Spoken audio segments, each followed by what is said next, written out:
Hey, girls and ladies. Yes, you can tell by the title of this video. This is for us single ladies. Us single ladies, okay?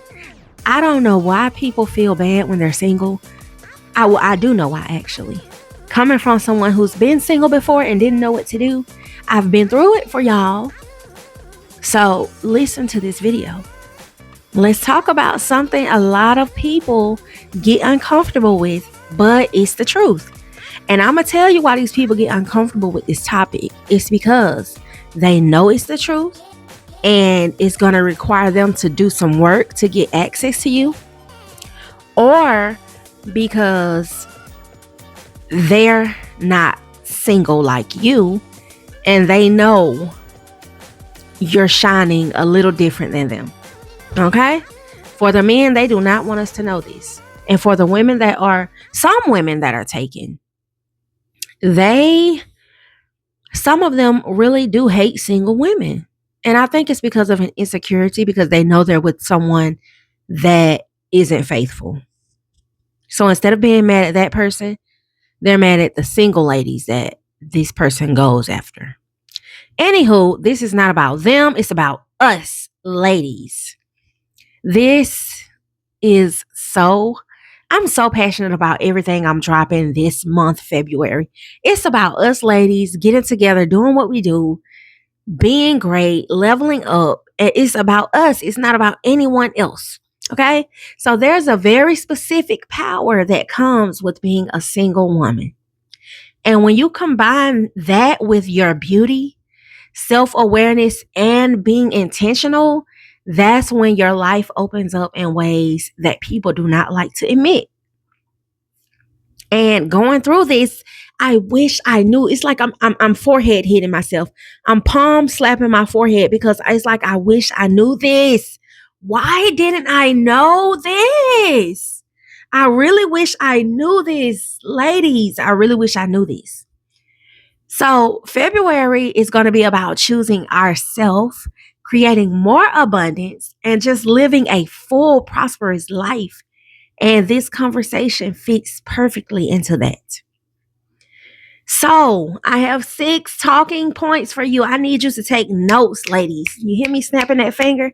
I need you to take notes. Let's get into this video. First of all, don't make this mistake like I did, which was thinking that my single season was a waiting room. Your single season is not a waiting room. What are you sitting around moping and groping and just sitting waiting for? What are you waiting on? I didn't know what I was waiting on. I just didn't know. And this is one thing that we need to be taught this as girls, as young ladies. I'm so glad we're learning. Share this video. Share this video with your friends. I don't care if you're in your 30s, your 40s. I don't care if you're 15, 18. Share this video because you need to know this. I will not tell you anything wrong. It doesn't benefit me. One of the biggest lies women and girls are taught is that singleness is just something to get through. No. Singleness is your season of expansion, of explosion. Psychology even backs this up. Single women tend to have a wider social network. We tend to have wider social networks when we're single. Single women are more likely to pursue new opportunities. And single women make decisions based on their personal alignment, not compromising for someone else. Even if you have kids, you know you need to align personally so that your kids can benefit off that. Everything is about you. When you're single, your energy, and there's 2 things that happen when you're single. 2 things that benefit you. Your energy and your time is not split. Your time, none of it is not negotiated between, well, maybe such and such doesn't want to do this. Maybe such and such doesn't want to do that. No, your energy and your time is not split. Now, we're not talking about the mothers. Of course, we're going to split our time with our kids, but that comes natural. We got to process. Our kids know what the routine is. I'm talking about having another partner, another grown adult that wants to come in. And even if they're not lazy, even if they're active in the relationship, it still just hits different when you don't have to split your time and your energy with this other person. It's like your identity isn't filtered through someone else's needs. That alone makes single women more magnetic. It makes us beautiful, radiant. We just glow differently. And people want to tame that in us, which they can't. That's what makes people just want to sit us down and shake us because we're living our own lives. We're not, our energy isn't focused on anyone or anything else except what we need to do for ourselves. Number 2, single women radiate differently. There's a reason people say single women glow. And it is not magic, it's actually psychology. Like when you're not subconsciously seeking approval, reassurance, or validation from your partner, even if you're doing it subconsciously now, because you might say, "Oh, I'm not seeking no validation from him." You are. You are. Subconsciously, you're in your mind, you are. Your body is literally more open to new things.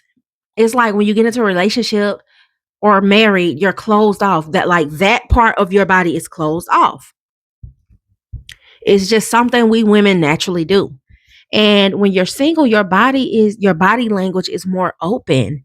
You're not as reserved, even if you're reserved in a different way, it's not in that way. Your confidence is more subtle, it's calmer, and your presence is literally more relaxed. And I'm not talking about the married women who have gone through the process. Of course they show up. They can show up the same way a single woman shows up, but for the 99% of single women and married women, that is what I'm talking about. So don't come in the comments with a 1% or a 0.5% chance of something. That's an exception to the rule. We're not talking about exceptions to the rule. We're talking about the rule. Single women have a more relaxed presence. They're not stressed out. They're not trying to care for their kids and a man. That man isn't playing manipulation games with them. People are drawn to the availability of energy that single women have and not the desperation to be attached. A woman is open to life, new rooms and conversations and experiences. Naturally, that attracts opportunity. Now, this is point number 3 is one thing that I want us to we're going to shut this conversation down because beauty is leverage and we all know that. We 100% know that. I don't know why people try to downplay it. Well, I actually do know why. Whether people like it or not, let's stop pretending. Beauty has always been the currency. Beauty has always been currency. Do you know men in the Bible would have been killed if they had a beautiful wife? The kings would want their wife. And the problem is not women using their beauty. The problem is women being told today they should feel guilty for having beauty. No, you should not. Using your beauty doesn't mean being shallow. It means being strategic and intentional. Here's a little known psychology fact.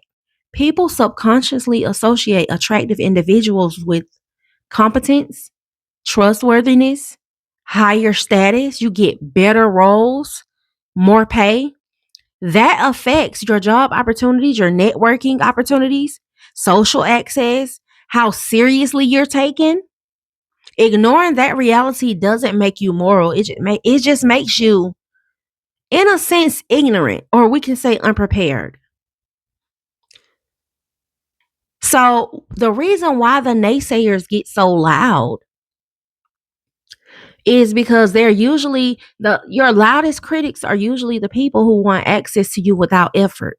I told you that in the beginning of the video. They feel intimidated. They feel limited by their own choices. They do not want to maintain themselves, so they want to bring you down to where they are. Or they're just uncomfortable watching a woman move freely, not having to depend on a man or anyone else, or be in the group or the clique with the mean girls. Some people call it wrong because it threatens their sense of control. Some people might call you lazy because they don't want to do their inner or outer work. So they say, oh, she just got there because of her looks. She doesn't have any real skills. It's her looks. It's her beauty. She didn't do anything to get there. Okay. Which is not true, because there are a lot of beautiful people that are insecure and don't know they're beautiful. Some might even call it manipulative because they don't like women having agency over their life. But it's okay when we get manipulated by men, though. Listen, none of that has anything to do with you. Let them feel how they feel. Let them call you lazy. Let them call it wrong. Let them call you manipulative. None of it has anything to do with you. Pause, because if you're in your single season and you're intentionally choosing yourself, my 30-day glow up journal planner is literally designed for this phase.